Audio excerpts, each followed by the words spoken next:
बात उत्तर प्रदेश में बीजेपी के अब तक के प्रदेश अध्यक्षों की और साथ ही नए प्रदेश अध्यक्ष की कर लेते हैं। नमस्कार, आप देख रहे हैं आई इंडिया और मैं हूं डॉक्टर पंकज सिंह गौर। भारतीय राजनीति के सबसे महत्वपूर्ण और निर्णायक सूबे उत्तर प्रदेश में भारतीय जनता पार्टी का संगठनात्मक इतिहास न केवल संघर्ष और सत्ता के आरोह अवरोह की दास्तां है, बल्कि यह देश की सामाजिक इंजीनियरिंग और सियासी बदलावों का एक जीवंत दस्तावेज भी है। 6 अप्रैल 1980 को अस्तित्व में आई भारतीय जनता पार्टी, जिसकी जड़ें जनसंघ के राष्ट्रवाद में गहराई से समाहित थी, उसने उत्तर प्रदेश में अपनी जमीन तलाशने और उसे मजबूत करने के लिए पिछले 45 वर्षों में नेतृत्व के स्तर पर कई ऐतिहासिक और साहसिक प्रयोग किए हैं। पार्टी के इस महासफर की शुरुआत माधव प्रसाद अवस्थी के साथ हुई, जिन्होंने 1980 से 1984 तक पहले प्रदेश अध्यक्ष के रूप में उस दौर में संगठन की नींव रखी जब पार्टी अपनी पहचान बनाने के लिए संघर्ष कर रही थी। माधव प्रसाद अवस्थी के बाद पार्टी ने अपने सबसे कद्दावर और प्रभावशाली चेहरे कल्याण सिंह को कमान सौंपी, जिनका 1980 से 1990 तक का 6 साल का कार्यकाल पार्टी के लिए स्वर्ण काल की आधारशिला साबित हुआ। लोह समाज से आने वाले कल्याण सिंह ने न केवल राम मंदिर आंदोलन को धार दी, बल्कि हिंदुत्व के साथ पिछड़े वर्गों को जोड़कर भाजपा को जन जन की पार्टी बना दिया, जिसका परिणाम यह हुआ कि वे बाद में मुख्यमंत्री बने और हिंदू हृदय सम्राट के रूप में स्थापित हुए। इसके बाद 1990-91 में 1 साल के लिए सीतापुर के राजेंद्र कुमार गुप्ता ने जिम्मेदारी संभाली, जिसके बाद पार्टी ने ब्राह्मण चेहरे पर दांव खेलते हुए कल्लाज मिश्र को 1991 से 1997 तक 6 साल के लिए अध्यक्ष बनाया। यह वह दौर था जब मंडल और कमंडल की राजनीति चरम पर थी और कल्लाज मिश्र ने संगठन को एकजुट रखते हुए सवर्ण मतदाताओं को साधे रखा, जिसके बाद क्षत्रिय समाज के दिग्गज राजनाथ सिंह का उदय हुआ, जिन्होंने 25 मार्च 1997 से 3 जनवरी 2000 तक कमान संभाली और बाद में मुख्यमंत्री बनकर अपनी प्रशासनिक क्षमता का लोहा मनवाया। सामाजिक समीकरणों को संतुलित करने की कवायद में पार्टी ने जनवरी 2000 में कुर्मी समाज के ओम प्रकाश सिंह को अध्यक्ष बनाया। हालांकि उनका कार्यकाल महज 7 महीने का रहा, जिसके बाद पार्टी को एक बार फिर अनुभवी कल्लाज मिश्र की शरण में जाना पड़ा और उन्होंने 2000 से 2002 तक दूसरी बार अध्यक्ष पद संभाला।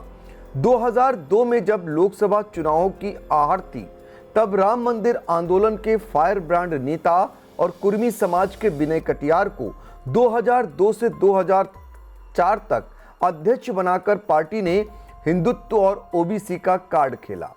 इसके बाद जुलाई 2004 से सितंबर 2007 तक संविधान और कानून के जानकार एवं 5 बार के विधायक केसरीनाथ त्रिपाठी ने अध्यक्ष पद की गरिमा बढ़ाई।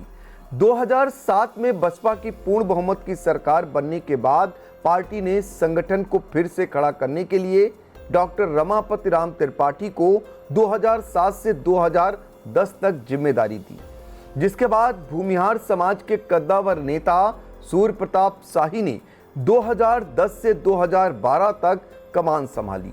2012 में जब सपा सत्ता में आई तो भाजपा ने लक्ष्मीकांत वाजपेयी को अध्यक्ष बनाया। उनका 4 साल का कार्यकाल 2012 से 2016 तक ऐतिहासिक रहा, क्योंकि इन्हीं के नेतृत्व में 2014 के लोकसभा चुनाव में भाजपा ने यूपी में अभूतपूर्व जीत दर्ज की। 2017 के विधानसभा चुनाव से ठीक पहले पार्टी ने एक बड़ा मास्टर स्ट्रोक खेलते हुए केशव प्रसाद मौर्य को 2016 में अध्यक्ष बनाया। मौर्य समाज से आने वाले केशव प्रसाद मौर्य ने गैर यादव ओबीसी वोट बैंक को भाजपा के पक्ष में लामबंद किया, जिसके फलस्वरूप 2017 में भाजपा की प्रचंड बहुमत की सरकार बनी और वे उप मुख्यमंत्री बने। हालांकि बाद में उनका संगठन सरकार से बड़ा है वाला बयान काफी सुर्खियों में रहा।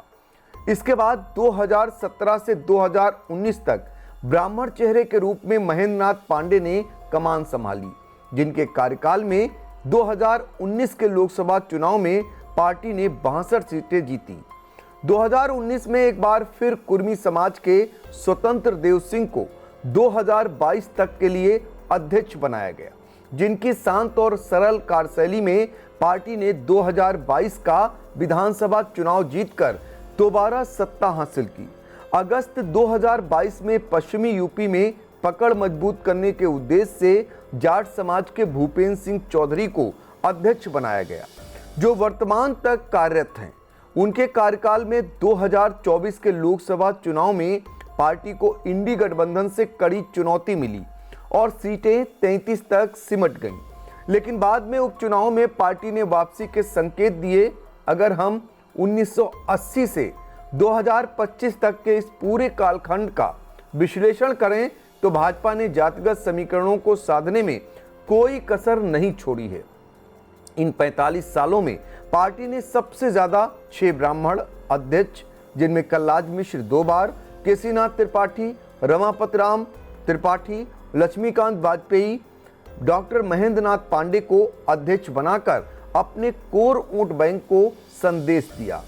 जबकि ओबीसी को साधने के लिए 3 कुर्मी, जिनमें ओम प्रकाश वर्मा, विनय कटियार, स्वतंत्र देव सिंह का नाम शामिल रहा। इसी तरह लोधी समाज से कल्याण सिंह, मौर्य समाज से केशव प्रसाद मौर्य और जाट समाज से भूपेंद्र सिंह चौधरी को अध्यक्ष बनाया। इसके अलावा क्षत्रिय समाज राजनाथ सिंह और भूमिहार समाज से सूर्य प्रताप शाही को कमान सौंपकर सर्व समाज का प्रतिनिधित्व सुनिश्चित किया। भाजपा संगठन में प्रदेश अध्यक्ष के पद पर 17वीं बार पार्टी एक बार फिर ओबीसी समाज से पंकज चौधरी को कमान सौंपने की तैयारी कर ली है। माना जा रहा है कि पंकज चौधरी भाजपा के यूपी में 17वें प्रदेश अध्यक्ष होंगे।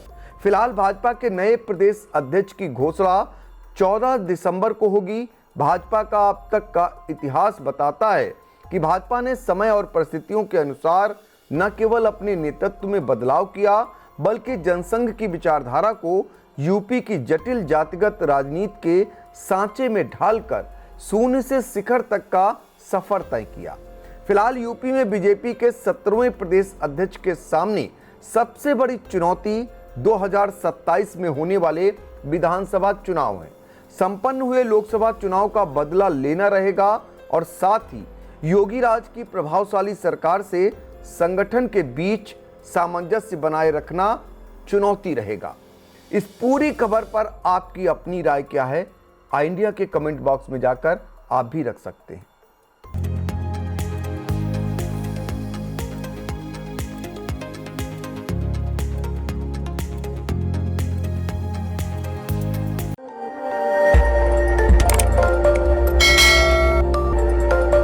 खबर आपकी, नजर हमारी।